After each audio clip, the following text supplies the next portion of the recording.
Well, hello, everyone, and welcome to Make Visible. My name is Angharad Yeo, but you can call me Rad.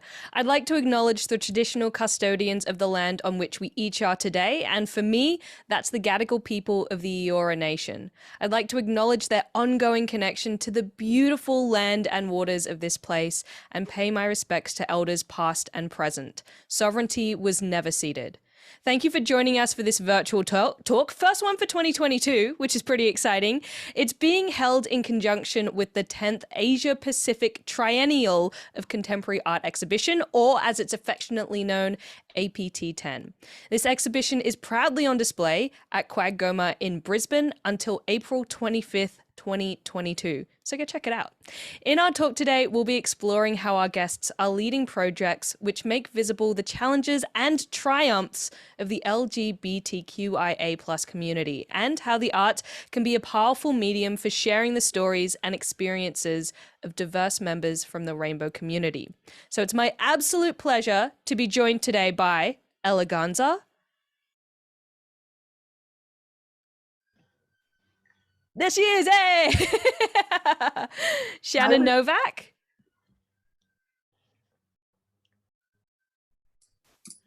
Sorry, there we go. No, hello. And Professor Sandy O'Sullivan. There you all are. Hello. Well, I always find it's best to get the info straight from the source. So I'd love for each of you to tell me a bit about who you are and what it is you do, starting with Ella. Alrighty, Talofa everyone. My name is Ella, also known as Ella Ganza. I am a proud trans woman of color, also identify culturally as a Fa'afine, which is the third gender in my home country of Samoa. I'm a multidisciplinary artist, and a lot of my practice is centered around conceptual movement. However, I'm also the mother of the House of Alexander, which is one of the pioneering houses here in Australia in ballroom culture, and also the founder of a Runway movement, which is a queer collective, which is all about pushing the boundaries and stereotypes for queer people of color. And I'm also a showgirl in a drag group called Thick Shake. And yeah, that's pretty much me. I love that name, Thick Shake. It's so good. Now, Shannon, could you please tell us a bit about yourself? Sure. Thanks for everyone to be here today. I'm an activist, artist, and curator based in Aotearoa, New Zealand. And I kind of focus, I guess, on making visible the challenges and triumphs of the rainbow community worldwide. So I direct a global nonprofit called the Safe Space Alliance, which helps people identify, navigate, and create safe spaces for the rainbow community worldwide. And as part of that, we have rainbow community partnerships with, at this point, 250 rainbow grassroots community organizations around the world. Awesome. And Sandy? You're going to have to forgive me. I'm just getting over COVID, so I'm actually going to read off some of this so I don't forget. That's so okay. Secret, I'm reading everything. There you go. So I'm a Wiradjuri person, Sandy O'Sullivan. I'm here on Kabi land. I'm transgender, non-binary, and I use they, them pronouns. I'm a professor of Indigenous Studies at the School of Indigenous Studies at the Department of Indigenous Studies, I should say, at Macquarie University. And I belong to a new centre that we've got a link for in the chat, which is the Centre for Global Indigenous Futures. In both places, in both the Department of Indigenous Studies and the Centre, and across all of my work, we centre queer Indigenous peoples and our lives and experiences. We do other work as well, but the centering is a really, it's a crucial part of understanding the complex diversities of First Nations people. So I'm a 2024 Australian Research Council Senior Future Fellow with a project that's called Saving Lives, Mapping the Influence of Indigenous LGBTIQ+ creative artists, which I'll talk about a bit later. My main work in my, over the last kind of few years, but also maybe over my life, has been challenging the colonial project of gender. And I'm currently writing a book that says that's called, I think, No Session, The Colonial Project of Gender and Its Challenges. So for the last 40 years, I've been a musician, gender performer and sound artist since 1982. So yeah, 40 years, that's 40 years, isn't it? And I've held national and international arts residences, and I've performed and exhibited in a range of venues. And I did this big project that looked at 470 museums around the world to see how they engage and represent First Nations complexities. And out of that, I started to really think about queerness in that space as well. So yeah, that's kind of a basic boring biog rundown of me, so thank you. Now, I think I already have my answer, but I personally like to use queer as a blanket term to encompass the range of sexual orientations and gender identities that aren't cishet. I just want to check everyone feels comfortable with that language. We know what we're talking about when we say that. Cool. So what are the main things you're focused on within the queer community? We kind of already touched on that a little bit, especially with you, Sandy and Shannon. But Ella, where is your kind of heart for things within the queer community? Yeah, I guess for me, my thing is, so I reside in Meanjin, which is in Brisbane.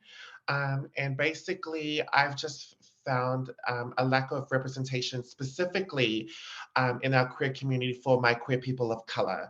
And that's where I feel like ballroom specifically is a space that not only celebrates all of our queer identities, it also really lifts up the trans experience, our trans and non-binary folk, and specifically our trans women of color, because often so much in history shows that, you know, trans women of color have always been at the front line of fighting for a lot of what is our, queer legal rights, but often don't get that spotlight in terms of, the recognition and all of that jazz. So I'm basically, pioneering ballroom culture here in Meanjin, and also with Runway Movement, it's all about just fostering and connecting all of our queer brothers and sisters, queer POC and Indigenous brothers and sisters, just to have a safe space so that we can network with each other, because often we are so ostracized in our own Pacifica Indigenous cultures that we tend to just not look at our own for sanctuary. So Runway Movement really is that space where we can just sort of bring those walls down, trust each other, and just really network and find ways to help us navigate through all the issues that we face as not only as queer people but also people of color. So that's pretty much what I'm involved in. Yeah. And was there anything that either Shannon or Sandy you wanted to add to I guess clarify more of what you focus on? Yeah, I guess for me it's looking at the broad complexities of who we are, so oftentimes it's the work that we do as performers, or we do as kind of people who are extremely visible, who get the who get the spotlight necessarily. That's how it works, but that's not everyone, and so it's really important to kind of make spaces for representation that is subtler than the work, I've just owned it myself, than the work I do, that is, I guess, comprehends the various ways that people are in the world. And so it's really interesting because this project that I'm doing, it's called Saving Lives, Mapping the Influence of LGBTIQ plus creative artists who are Indigenous. But actually, it's looking at the really broad complexity of that, because oftentimes it's in some ways, bolder work that we do that is that's understood or comprehended by the rest of the population. So it's not, Ella's work is remarkable because it's talking about the work that we do within our communities, and for our community. But there's also this space of that part of the community that is part of the Indigenous community that has queer kids, doesn't understand queerness, doesn't understand the way that support can happen, and looks instead to the most obvious ways that that's represented. And that's often in, again, I'll own it, that's often in my work, it's often in these spaces of the extreme. And so sometimes some of that work that's around saying, I don't even know what I mean by extreme, except that I'm out loud and proud. It's all of those things, and that's really important. And it's important not to separate that out either from the idea of the making of work that is that has levels of, I suppose, subtlety. And so I'm really intrigued about that. And I'm intrigued even about that language that I'm using, which I think is problematic.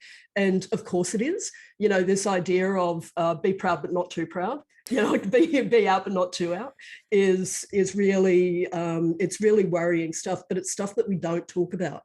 It's stuff that there's so much of a concern about, and yet it's what the rest of the Indigenous population, from my perspective in the work, is struggling with, or at least that's what my research shows me. So, yeah. Yeah, I think you've touched on some really interesting things in that it's really easy to believe or have the misconception that the queer community is a single community where kind of everyone, to an extent, is somewhat homogenous, especially if you're not a part of the queer community. But it is something that is so complex and so different. For example, Ella, I will openly admit, I know very little about Runway. Very, very, very little. And, it's just not an area that I'm a part of. So I would also love you to tell me more about it, because from the little I've seen, we actually do have some pictures. So if we can quickly throw those up. From what I've seen, it looks amazing. Yeah. Sorry, do you want me to answer that? Yeah, please tell me, because I'm sure that as well there are going to be some people in the audience who aren't necessarily familiar with it, and I would love for you to give us a quick little rundown of what's involved. Yeah, so basically, for those that don't know ballroom culture, or if you've seen the documentaries Paris is Burning, or even there's a TV series called Pose, it really highlights how ballroom culture was created, and it was basically created in Harlem by the black and the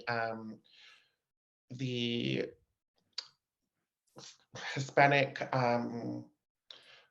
queer people of color. And basically they created ballroom culture because they didn't feel like they were being judged fairly amongst their queer white community. And so basically ballroom is the safe space that really just celebrates all different types of walks through different categories. And so as you can see in this photo here, this is a massive community that's building and thriving here in Mianjin. And to be honest, it's something that I'm so proud of, because there are so many queer people of color kids and Indigenous kids, and it's so hard to explain because I get so passionate to the point where I'm talking about what it really is. But it's just, if I can honestly just put it simply, it's just a really like a safe space and it's just this type of energy that when you walk into, it's unexplainable. So I'm so sorry that I'm not really explaining it, but watch Pose, watch Paris is Burning, you'll totally get it. And if anyone, like ballroom culture is definitely like a sanctuary for I guess misfits in our own queer community. There's just an energy that you feel when you walk in, and it's home, if that makes sense. You know what? I think you conveyed a lot more than you might think you had just in your passion for it. And it, and you're right, it is all about creating spaces for people, and often the marginalized of the marginalized. So it is a really special thing. Do you ever, I think that to that as well, as a queer person, especially if you happen to be one of the sort of what Sandy was saying, like prominent queer people or queer people that non-queer people know, you can often sort of be expected to speak on behalf of all of them. You're often expected to speak on behalf of every queer experience, but obviously that's not something that we can do because our experience is still so limited. How do you navigate that in your work? I want to throw that one to Shannon. I think just don't. No, really don't. Good answer. Well, it's I guess in the work I do, it's about creating community-driven experiences that kind of center and amplify community voices rather than say myself as an artist or activist. So it's quite simple, really. It's just making space for other voices to be heard. So as an artist, it's about me dropping ego and standing back and going, right, the floor is yours. I'm using my opportunity as an artist to give others opportunity to speak, and just go for it. And I think that's what we're kind of doing with a lot of the program. Do you find that people ever seem to misinterpret what it is that you're putting forward and think that it is just your voice? In what way? In the way that when you put a work together, obviously sometimes people are going to come to it without a background of context. Sure. Do you think that as the name on the work, that it ever gets misconstrued that it is purely your kind of well, I guess it is your curation, but that it is more of a particular angle or thought that you yourself are only putting forward rather than you making the space and seeing what fills it? Absolutely. I mean, I think there's two elements there. So there's definitely an element for me anyway, personally, of getting my own voice out there in terms of, but again, it's not really my voice, it's the voice of the community. What really drives me is death. So looking at, wherever I'm working and going, okay, so anxiety, depression, suicide rates are not the greatest for the rainbow community. So we need to do something about that. And in that regard, I'm quite happy to push and put my voice forward for those people that perhaps aren't here or perhaps need our support. So that's kind of putting the community first through perhaps my lens. However, there's a second element in which I always leave space open to fill for people that are with us to have their voices heard. So it's a blend of, I guess, what you're seeing at QAGOMA, which is quite specific, targeted messaging in the work that I've kind of picked up from local stats, but there's also a free-for-all kind of open format community space where the community itself can say what they want to say. Can you walk us through a little bit of what we're seeing now? This is some of your work, and just kind of explain to us what it is that we're seeing. Yeah. So the windows that you're seeing at the moment that represent 81 surfaces of windows, and they are representative of the 2021 stats around psychological distress. So it was the Australian Research Centre in Sex, Health and Society who wrote a report last year that found 81% of participants experienced high or very high levels of psychological distress as opposed to non-rainbow community. So it's really about elevating that statistic by creating a unique kind of work, I guess, for each panel, 81 panels, making visible that statistic through, I guess, a more physical format. And that's kind of supported by an interactive panel nearby, which has an overview of the windows, and you can kind of move through the windows and see and make the relation to the statistic directly. I don't know if this is mostly informed by just my very narrow little life experience, but I feel like the queer community is so often a very creative one. And at the very least, all of us are kind of in the middle of that Venn diagram. Do you think that queerness begets creativity in any way? I'm going to throw this to Sandy first. Yeah, look, I mean, I think it does, but I think there's a very deep history that's connected to how that happened, and a lot of it's got to do with the idea that art, like queerness, was on the margins of society. We were forced into the margins in that way. I know that as someone who was doing gender performance work in the 80s, there wasn't really the capacity to be in the mainstream in a meaningful way. And so the connection between, and I'm not talking about mainstream arts, I'm talking about mainstream generally, there really wasn't the capacity to do that. So making and being able to get a voice out there, I think, is a really crucial part of it. But I think, too, from, my work, I kind of, in a lot of ways, try and challenge this idea of the only thing that matters is the extremes of, for instance, Indigenous queer people are, have really, we have terrible life outcomes, we have had, but that's not everyone, and it shouldn't be everyone, and it shouldn't be the only thing that we focus on. So one of the reasons that I've referred to the project as saving lives, people will look at it and go, oh, this is about making sure that we address the really high suicide rates and the high, level of kind of disenfranchisement that occurs within the community. Yeah, of course it is. But it's also remembering that throughout all of that, we made work.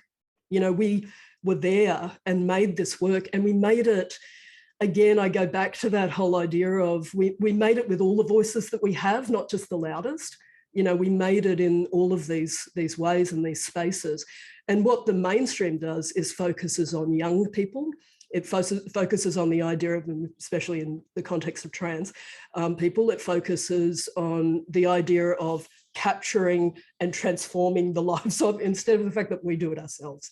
Of course we do it. We do it by belonging to these fabulous spaces that we've all made, and they're all really different spaces, and that's what's kind of wonderful about it. So do I think they're connected? Yeah, because how else can you get something out there? If for a long time publishers weren't really engaging with queer stories, galleries and exhibition spaces were interested, but only when they were extreme. And so that the notion of being able to tell the dull story, the boring story, is the one that I want. And also it's the one that's coming through now in ways that I think it didn't before. And that's, that's incredibly powerful, because art isn't about transforming artists. I mean, maybe it is, but it's also about transforming everyone who's not an artist.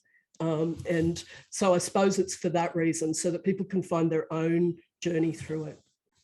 I think that's kind of one of my favorite things about art. It's the way to see history of ideas and emotions, rather than like factual history of this happened on this date, etc. It's a much more human connection to events and kind of tensions and joys and worries. And I think that that's something that's really special and great to be engaged with, and great to be a part of the conversation. And especially also our futures. Oh, yeah. sorry. No, sorry, go. I was just going to say, and also our futures, that notion. I mean, I belong to a Centre for Global Indigenous Futures. We focus on that for a reason, because our future isn't written yet, but we can actually write it and we can make it happen, no matter where we are, but only if enough people believe that that's the case, and enough people are not mired in, this notion that it is about kind of being marginal is fine. We're all marginal, but being forced into that is not fine. So, and art, I think, gives us a space to be able to explore that. It's kind of like marginal is fine, but othered is less fine. Well, it is. And I mean, for settlers in this country, the process is always going to be about marginalising Indigenous people. It is. That's exactly how it's been. That's the colonial project of gender and everything else. It's the colonial project of managing who we are. And so that notion of being able to break out of that transcends art. But of course, art is like this massively helpful mechanism for doing it as well. Shannon, what about you? Do you think that queerness begets creativity, and do you think that it has shifted and influenced your path in going towards being an artist in the first place? No. Good. I love it. I love diverse answers. I love, challenge my ideas, because that's what we're here for. Yeah, I mean, I always get the question, when were you aware that you're an artist? And it's kind of like, well, I always was, irrespective of who I was. It's just like, that's just the DNA, and that's who I am and what I am, irrespective of my sexual orientation, gender identity, gender expression, sex characters. It's irrespective. Of course, they work in together, they inform each other, and they have done so over time. But it's just part of, I guess, it's a facet of a diamond that has many facets, if you know what I mean. Yeah. So for you, it's kind of like the broader interaction of all of the elements of your identity and how that drives your passion into your work, because that is who you are at your core, an artist, rather than necessarily a decision to become an artist in order to, I guess, as a Yeah, more considered thing. yeah, I know what you mean. Yeah. Yeah. So it's almost a whole conversation around, are you a gay artist, or are you an artist that works around sort of gay things? And it's, for me, it's quite clear that it's the latter. Yeah. And this is going to be a silly question, but what is it that made you realize that art was something that you were being pulled towards? Or was it just always a no-brainer, always interested in it? It wasn't there was a moment where you just sort of fell into it and then was like, oh yeah, okay, I'll keep going. Never. I mean, it's never been such a choice, if you know what I mean. Just like my identity, it's never been a choice. It's just something that I've been compelled to do since day one. I love that. Ella, how did you find yourself in the ballroom scene? Well, I just wanted to sort of go off the previous question of Please what was. do. I think for me, I'm very quite spiritual in the regard of like, so Fa'afafine and queer identities in my motherland. Um, every how our culture was really passed down was through performance and through, I guess, song and dance and all of those things. So I feel like for me as an artist, I'm really connected to that on how it was passed through the lineage of queer identities and our service and labor to our people, by passing and being the nurturers of our culture. And I think in a lot of ways, Fa'afafine, we're revered in our culture as like I said, the nurturers, but through art. And I guess that's my connection to it. And similar to what Sandy said, I think the importance for me is now having, I guess, a spotlight is really putting it onto others, so that others that don't normally get it, because I feel like, especially in the queer community, and I would say the young sort of queer community, everything is in pop culture, or what drives the queer community specifically in the popular scene is like drag, for instance. And I guess because of that, I feel like when you're able to like tap into that scene, you're able to like be an influence to the masses of that community. And I feel like Ballroom now in Meanjin specifically, we've been able to like really put a spotlight onto everyone that doesn't fit into the norms of like your typical gay club. Like in Brisbane, for instance, we've got a club called Fluffies, and Fluffies is very specific to like the um, white twink gay men from 30s down. And I feel like, and that's mainstream gay queer culture, I guess, that drives a lot of, well, that's very well represented. And I feel like now that we have a voice and I've got like a spotlight per se here in Meanjin, I feel like it's my role to really put that light onto everyone that's outside of that, if that makes sense. Everyone outside in Ballroom literally is doing that, and it's giving it to the non-binary Asians. It's giving it to, the father of our house is a queer Indigenous man. And that to me is so important when we're able to put the light and have a light on, yes, through our art, but it's just like, how can you reflect that and put that back on to others is really the gag of it all. Sorry to say it that way. Yeah. Yeah, I think that it's very easy for layers of invisibility to kind of crop up, because obviously, it's no secret that people of color or women or non-binary people tend to be less visible to start with, as well. So, you add all of those things on top of each other, and it's very easy for those to become the people that aren't given a voice. And so I think that there is a stronger sense of responsibility amongst queer people and people that do have, the privilege of being a little bit more visible, to pull each other up, because we know what it's like to not have a voice, and we know what it's like to be in a room and ignored, or, you know, face some sort of discrimination because of our queerness. And then if we're in the privileged position to also be white, or also be male, or, you know, also be a cis female, then you have that opportunity as well to, yeah, shine a spotlight on other people. And I think that that's a real strength of the queer community, that it does often, not always, but often seems to be something that people are focused on. And Shannon, certainly that's something that we see through your work.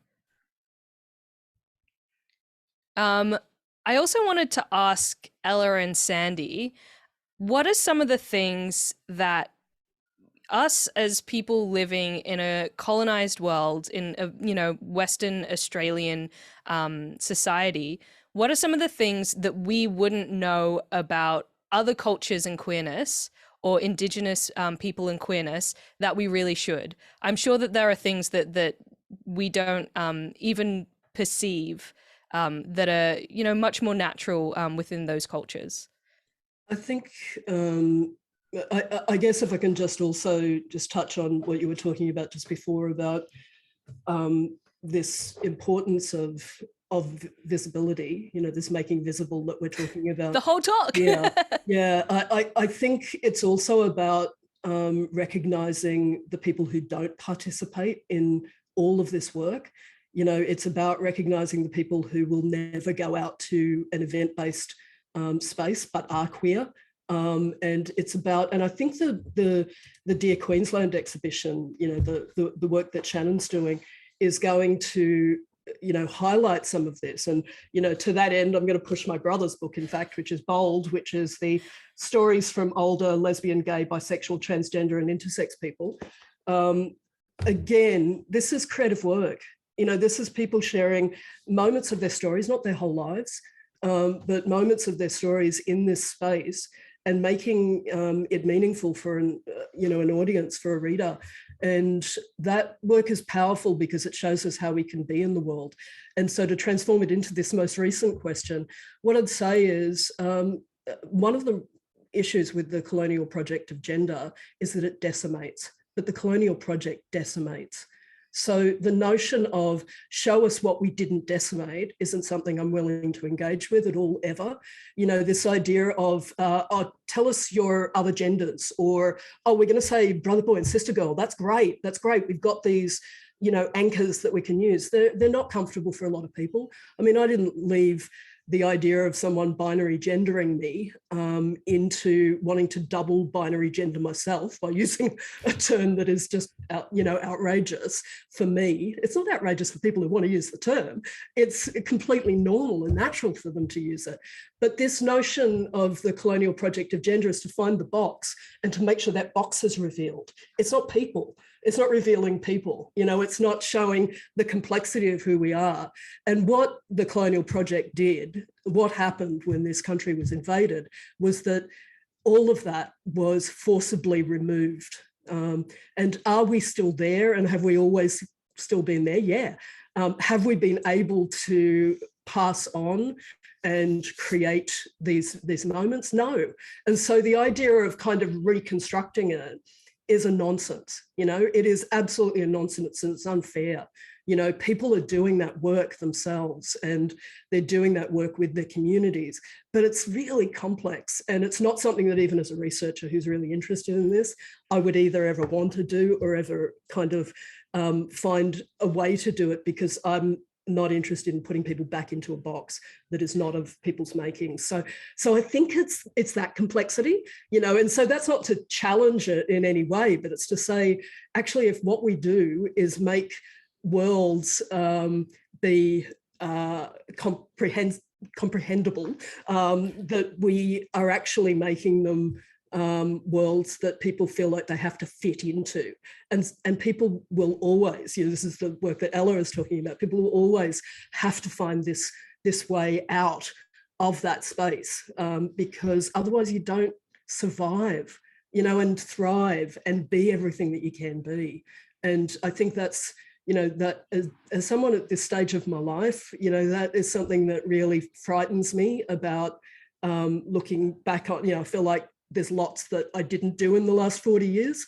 And certainly there's stuff that I haven't done across the 40 years of my working life, but the longer period of my life. And I think other people must be feeling some of those same things. And I don't want people, the next generation, to have those regrets about the fact that, scratch the surface, nothing changes. People are still asking the same questions around this and making assumptions that are the same sort of assumptions. And to that end, I guess I just want to sort of finally say, I'm sorry, I'm taking up a bit of space, but I wanted to just finally say— You're here to take up space, please. I think I am really worried about, the notion of those people who are not made visible in that space. And as an artist and curator and someone who's and a researcher obviously across this area, I worry that I do that too, so it's my constant, prodding back on my own experience. And, and I know one thing that I did in my own practice was that I did a lot of gendered performance that was very unhelpful to trans people. And I've had to come to terms with that, because gendered performance is often unhelpful for trans people. It often turns the experience of being trans into performance. And it's often the external criticisms or in interim times, there wouldn't be a day that goes by where I don't end up with, aggressive criticism in social media.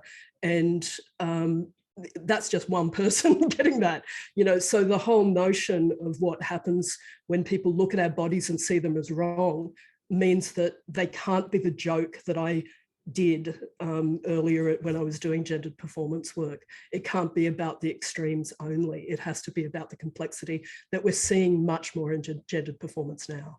So I think that's a beautiful answer, and you're absolutely right that especially, within Australia, there often is a conversation that really tries to box people in, and we have so many terms now and so many ways of describing things, which can be good because it can be a way for people to feel like they are stable in their identity and that they're able to communicate who it is that they are.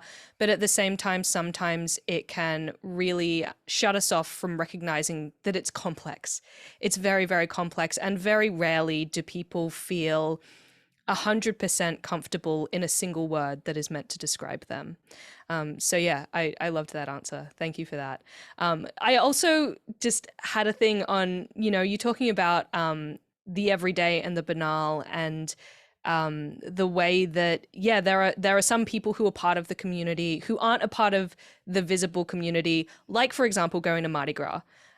Me personally, I've never been to Mardi Gras. I used to say it's because I'm not a party gay.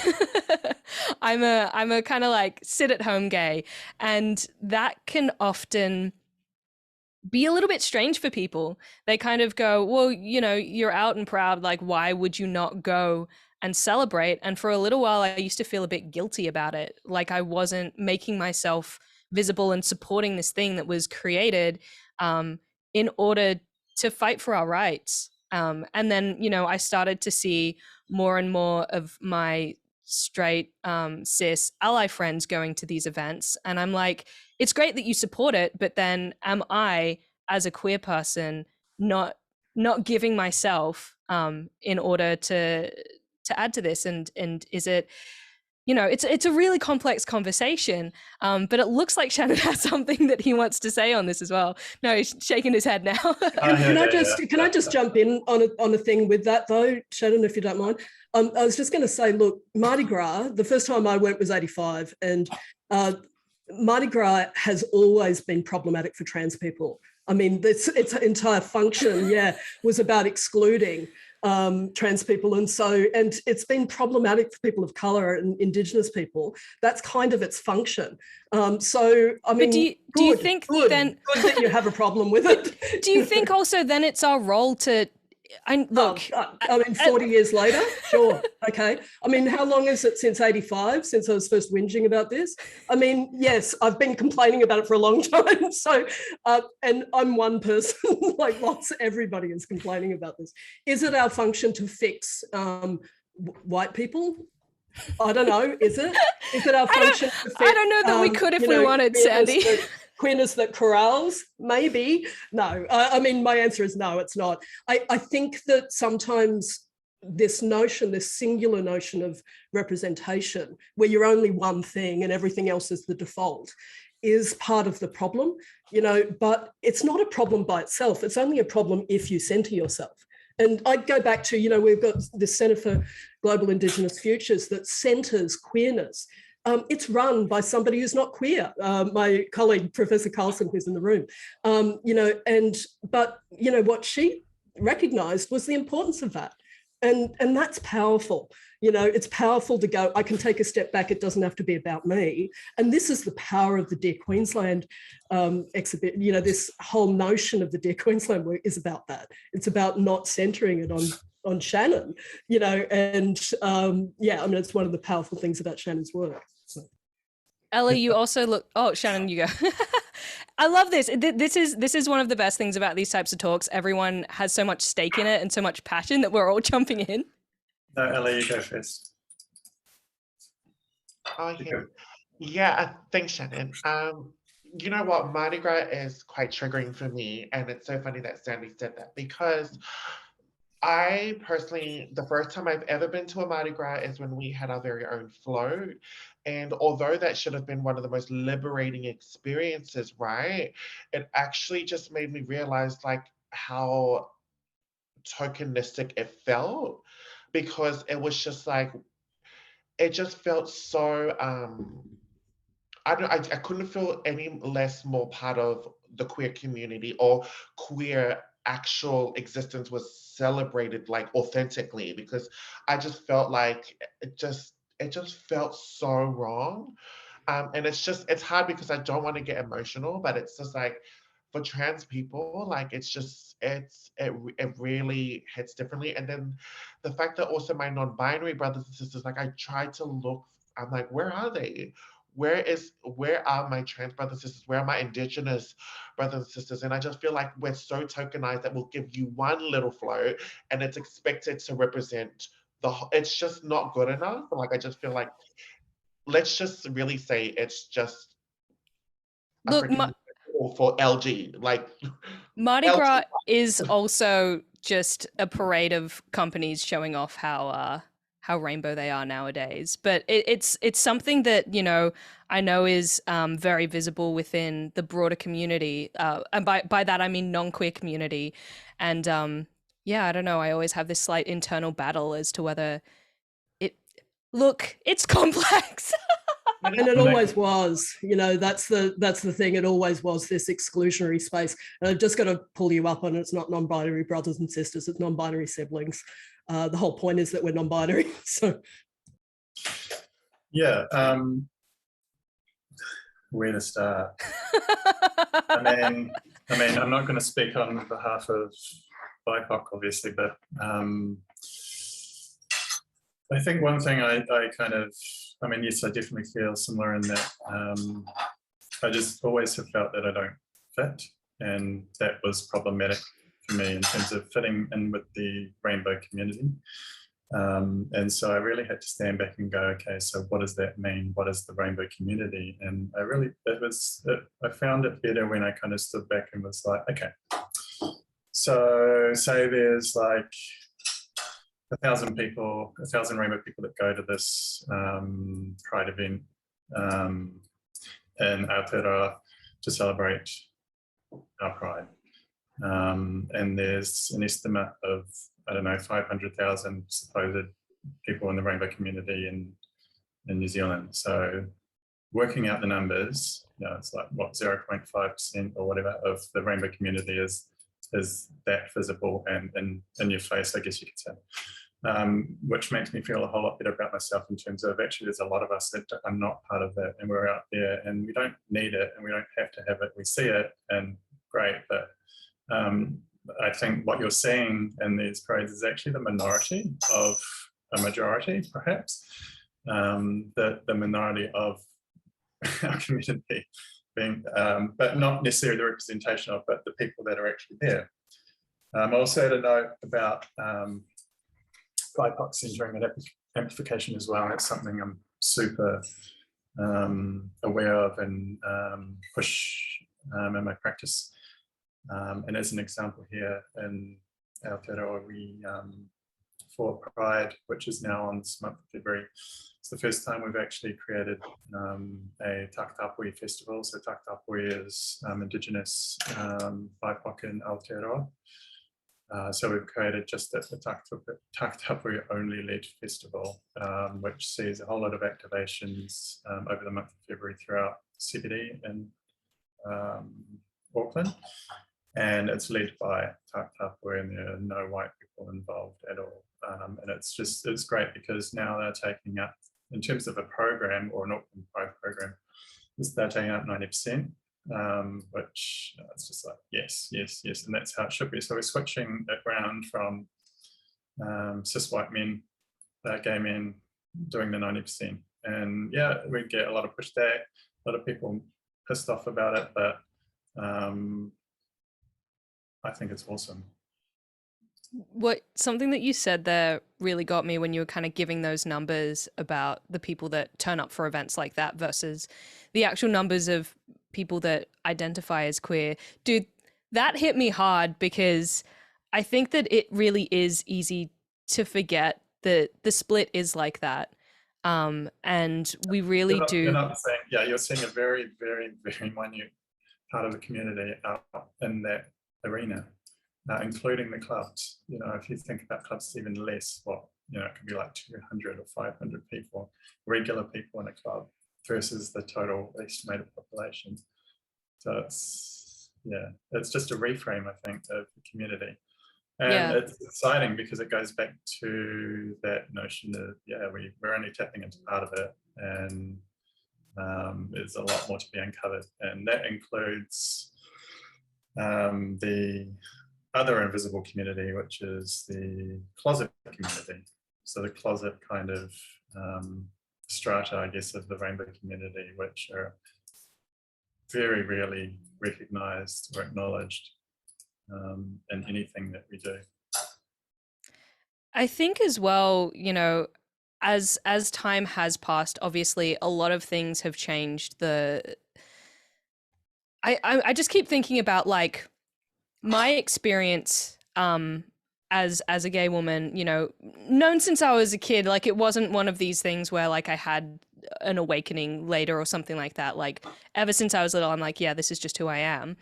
And kind of the experiences that I had, which many queer people have, where you are very, very deeply unhappy and you think that there's something wrong with you and you struggle with that, versus, for example, my partner, who is bisexual and kind of grew up a little bit in that space of like, because she was happy to date men, didn't necessarily think that, didn't necessarily have to think about it in a way, you know what I mean? And just hasn't had any problems with now dating a woman or being engaged to a woman. So that was never a part of her story. And for me, because it was such a large part of my story, I still have this perception that it's everyone's. And it's really interesting to start to see, especially as this younger generation comes through, that people do seem to be more accepting. Is that something that you feel has changed, or do you still see it as that tooth and nail fight? I think it is. I think it has changed. Obviously, it's changed, but it hasn't changed for everyone. And I think, that whole how many people are in clubs is one thing. How many people are in aged care? I mean, it'll be a lot more than are in clubs. But that's only if you want to count people, and that's only if that's what's in your view. There'll be a lot more kids in schools. There'll be a lot more, but all of that is around the kind of way that we're even allowed to understand, so it's the way that the media will present this, or the way that we're even asking those questions too. And I think, the last couple of weeks here have kind of highlighted some of the ways that really nasty exclusions can be very centered and central to our understanding and how we are in the world. But also, I think it's kind of like the marriage equality process. You know, we would never have been having this discussion in the 80s. I can assure you, you know, and I'm embarrassed about it now, but I'm going to say we used to make jokes about the idea of marriage equality. I mean, queer people used to make jokes about it. You know, it was incomprehensible until it wasn't. And then, of course, the reactionary stuff is horrible, but it's because it's possible. And so the more that this you know, happens. I guess this speaks to that. Do we have a responsibility to speak up about like things that are going wrong? Yeah, and look at all of us are doing that. That's why we're here. That's why we do the work that we do and live the lives that we do. So we do. But does everyone have that responsibility? No. And that notion of closeted is tricky because that's not what's happened for your partner, for instance, right? You know, that's not a closeting, but it's not necessarily a revelation either. And so that broader complexity is something that I think the world needs to understand. And it's not going, oh, you know, everybody should just be treated normally. It's not that. Like, of course, but, you know, in addition to that, you know, we do have the right to these containers that are really helpful, not the containers that are placed on us, but the ones that we choose that are really about not being in a container at all, but finding alliances and finding better ways to be in the world and ways to be in the world. Yeah. I should also say that I called my partner bisexual. She doesn't necessarily use that term for herself, but I totally did the thing where it's easier to use a single term to describe someone. So I am guilty of that myself as well. But I also want to touch on, you know, what you said, and we're about to wrap up, but I want to touch on what you said about no one, like people not being responsible for speaking on behalf of the queer community. And I think it's important to remember as well that even though we are making ourselves visible as individuals and through our work, etc., we still don't have a responsibility to do that. We choose to do that because we're the type of people that happen to be able to, and that is a privilege. And you know, I want to thank all of you for having this discussion with me, for challenging me and opening my mind and opening my eyes, because I don't always get to hear from people like you. I don't always get to hear from people in your positions with your backgrounds. And I often feel that, you know, I am within my own little world, and it's a great little world, but if you don't have those experiences put in front of you, there's stuff you're just blind to. And I always think about that for people who aren't queer, that there's very well-intentioned people that are just blind to stuff because it's not put in front of them as a person who has a heart, who they get to interact with and then care for.